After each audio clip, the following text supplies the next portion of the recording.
Kalau orang beriman, tidak usah khawatir dengan cobaan. Kalau kita sakit, lapar, sedikit ada masalah dengan istri, mungkin anak sakit, mungkin mertua kadang-kadang mengganggu, butuh ini, butuh itu. Mungkin kadang-kadang ada cobaan orang dengan iparnya, dengan orang tuanya, itu ada. Bukan cuma Anda sendiri, semua kita sama. Rasulullah SAW menghadapi masalah dengan istrinya. Nabi SAW pernah dalam rumahnya, cekcok sama Aisyah radhiyallahu anha, terjadi sesuatu. Abu Bakar masuk, lalu Abu Bakar lihat dua-duanya agak cemberut. Lalu Abu Bakar marahi Aisyah sambil mengatakan, wahai Aisyah, apa yang kau katakan pada Nabi SAW? Nabi langsung senyum mengatakan, sudahlah Abu Bakar, saya sudah maafkan. Kata Abu Bakar, kalau begitu saya akan keluar dari rumah ini. Lalu Aisyah sembunyi di belakang Nabi SAW karena takut ayahnya marah. Lalu Nabi SAW mengatakan, sudah saya maafkan. Kemudian Abu Bakar mengatakan, saya akan keluar dari rumah ini, saya akan ucapkan salam lagi, sambut saya dengan senyuman ini. Maka Abu Bakar pun keluar lalu membuka salam. Lalu Nabi SAW dan Aisyah sudah baikan, kemudian mereka senyum. Manusiawi. Kalau sesuatu masalah teknis kadang-kadang orang tidak cocok, itu biasa, ada cobaan datang. Tapi untuk orang beriman, teman-teman, cobaan itu sangat baik. Mengingatkan kita bahwasanya kita tidak selama hidup di dunia. Cobaan itu akan menghentikan kita dari kemaksiatan. Orang kalau lagi sakit, lagi ada masalah terlilit utang, lagi ada masalah berat, enggak ada pikirannya buat dosa. Tapi dosa itu terjadi kalau kita lagi santai, kita lagi di hotel, lagi jauh rekreasi, pegang remote TV, kita akan maksiat terus. Tapi kalau kita lagi sibuk dengan kegiatan, tidak usah bicara masalah ibadah, sibuk dengan lembur kantor saja, ada target dunia yang kita sedang kejar, ingin mengejar uang lembur misalnya, teman kita telepon, ayo kita ke karaoke, oh maaf saya belum bisa malam ini, memberhentikan kita dari kemaksiatan. Dan ini manfaatnya besar. Cobaan itu akan sangat besar. Cobaan akan bisa meninggikan derajat seseorang. Kalau dia orang beriman, maka akan meninggikan derajatnya. Ada derajat di surga, saudaraku seiman. Butuh 100 tahun sholat, butuh 100 tahun puasa, ibadah, tapi umur kita cuma 60. Allah mau sampaikan kita di situ. Bagaimana caranya? Allah coba dengan penyakit 10 tahun. Allah akan coba ada orang utang tidak bayar 2 tahun. Sabarin. Kalau tidak ada cobaan itu, dari mana kita bisa dapatkan pahala sabar? Allah mengatakan, innama yulaqqas sabiruna ajran bighairi hisab. Orang-orang sabar akan dapat balasannya tanpa ada hisab lagi. Itu manfaatnya besar, akan diuji oleh Allah Subhanahu wa taala.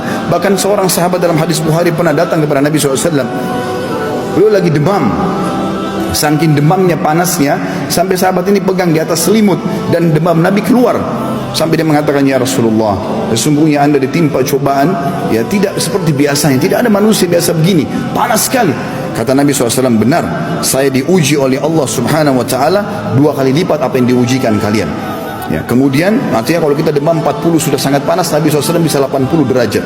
Kalau kita flu seminggu sembuh, Nabi SAW bisa 2 minggu atau 3 minggu baru sembuh. Nabi SAW diuji lebih berat. Lalu kata sahabat itu, ya Rasulullah, apakah itu berarti pahala anda juga double? Kata Nabi SAW, iya, sesungguhnya kadar pahala diberikan sesuai dengan kadar cobaan seseorang. Lalu sahabatnya mengatakan, ya Rasulullah, siapa kira-kira orang yang paling berat cobaannya?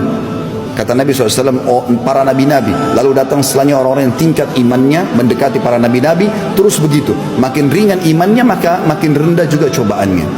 Karena cobaan ini akan menarik kita kembali kepada Allah Subhanahu wa taala. Teman-teman pernah berpikir mungkin kalau pernah lewati satu masalah, kemudian anda kembali kepada Allah, sujud kepada Allah, menangis, itu nangisnya itu mahal sekali. Susah untuk didapatkan tanpa cobaan. Kita kalau lagi nikmat mau nangis susah. Tapi dengan cobaan kita bisa menangis, teman-teman sekalian. Dan itu nikmatnya susah untuk dibeli dengan apapun. Allah SWT datangkan cobaan untuk itu bagi orang beriman. Peninggian derajatnya, pelipat gandaan pahalanya.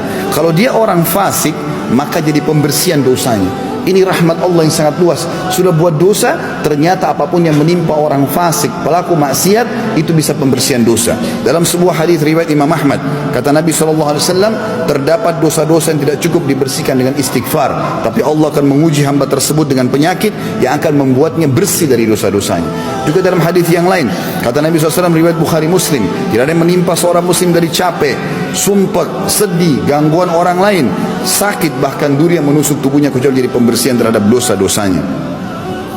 Jadi penyebab kalau orang mukmin cobaan datang untuk membersihkan dosa dan derajat. Kalau orang fasik pembersihan dosa dan peringatan bagi dia. Dan juga bisa menjadi penyebab utama teman-teman sekalian datangnya ini kalau ada kelalaian. Kalau kelalaian terjadi misalnya kalau seseorang diingatkan tidak mau dengar. Allah juga menyebutkan tentang datangnya cobaan-cobaan ini. Ya, ini karena kelalaian biasanya orang maksiat. Allah berfirman dalam surah An-Nahl ayat 107, a'udzubillahi minasyaitonir rajim, dan 108, 2 ayat ya. Dzalika bi anna mustahabbul hayatad dunya 'alal akhirah wa anna Allah la yahdil qaumal kafirin. Demikian itu sebabnya cobaan makin banyak dalam hidupnya, Ya, selalu banyak cobaan-cobaan yang terjadi. Jadi dia sudah coba perbaiki, tidak bisa selesai. Maka ini juga perlu jadi bahan muhasabah. Berarti ada sesuatu yang mengganjal. Karena orang mukmin datang cobaan, dia bisa sabari, dia bisa laluin, dan ternyata ada solusinya. Fa inna ma'al usri yusra. Pasti setiap kesulitan ada kemudahan. Tapi dia ada, kalau orang subhanallah diuji sama Allah, sekian lama penyakitnya tidak pernah sembuh, setiap menikah gagal terus rumah tangganya, setiap usaha bangkrut terus, ini berarti ada sesuatu, ada masalah lain, bukan cuma sekedar karena tadi sekedar cobaan dari Allah. Maka itu karena kelalaian. Kata Allah, semua cobaan-cobaan berat yang kami berikan secara individu itu karena mereka terlalu mencintai dunia berlebihan dan lebih mencintai daripada akhirat, dan bahwasanya Allah tidak akan memberi petunjuk kepada orang-orang kafir. Dan ayat ini kata Allah SWT selanjutnya, itu karena mereka lalai dengan perbuatan-perbuatan yang telah kami perintahkan.